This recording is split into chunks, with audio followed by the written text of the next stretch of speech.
Yesterday we continued our series through 1 Corinthians looking at the latter half of 1 Corinthians chapter 1.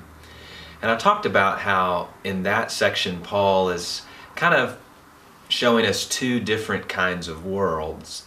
And on the one hand, there is the world where the strong values of wealth, wisdom, and power are what dominate. And then the second world is the Christian world, which is dominated by the value of the cross. And the Corinthians were kind of wanting to get into the world of wealth, power, and wisdom. They thought they should belong in that world, and they were trying to demonstrate how that they fit within that world.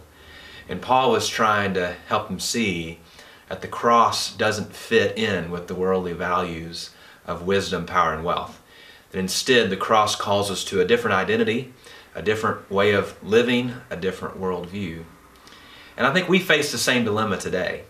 The dilemma of which world are we going to be a part of?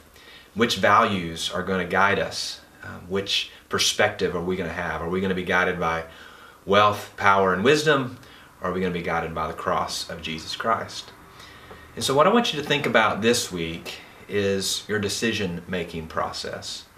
When you make decisions, whether it's big decisions about where to live or your vocation or where to go to college, or if it's little decisions, daily decisions about whom you're going to spend time with, what are you going to do for your free time, what are you going to be focused on during the week, what values are guiding those decisions? What are you thinking through as you make those decisions? Are you thinking it through money, wealth? Are you thinking through what's going to give me influence or power? Are you thinking through how can I gain more knowledge, or what's the wise thing to do? Or are you thinking about what does Christ want me to do? What does following Christ mean in making this decision? And how can I be a servant, someone who is humble, someone who sacrificially loves others like Jesus did on the cross?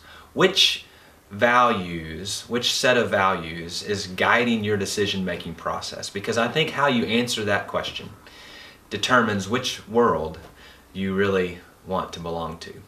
So I hope that this week you'll make your decisions on how to live based on the cross of Jesus Christ.